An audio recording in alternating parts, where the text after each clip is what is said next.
তো দর্শক দেখুন এখানে 4টে বাটন রয়েছে, একটা হলো S button, power button, up button, down button. আপনার প্রথমে এস বাটনটাকে টিপে ধরে রাখবেন, F1 আসবে, সাথে সাথে এস বাটনটাকে টিপে ধরে আপ দিলে বাড়বে, ডাউন দিলে কমবে।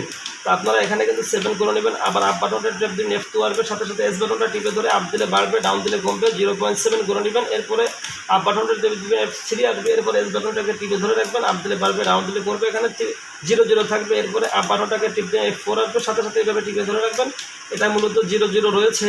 এখানে একটি কথা বলতে হয়, সেটি হচ্ছে আপনার যে রয়েছে ইনকিউবেটর রয়েছে, ওখানে একটা অ্যানালগ থার্মোমিটার দিবেন। দেওয়ার পরে যদি দেখেন ওখানে 37.7 রয়েছে আর এখানে শুধুমাত্র 37 রয়েছে, তাহলে কিন্তু আপনারা এখানে -7 করে দিবেন, তাহলে ওখানের সাথে এখানে কিন্তু অ্যাডজাস্ট হয়ে যাবে। আর যদি দেখেন এখানে 37.7 রয়েছে, ওখানে শুধুমাত্র 37 রয়েছে, তাহলে এখানে কিন্তু আপনার আপনার 37.7 করে দেবেন, তাহলে কিন্তু দুইটা অ্যানালগ প্লাস আপনার কন্ট্রোলার দুটা কিন্তু অ্যাডজাস্ট হয়ে যাবে। তো দর্শক আজকের মতন এ পর্যন্তই ছিল STC 1000 প্রোগ্রাম কন্ট্রোলার সেটিং।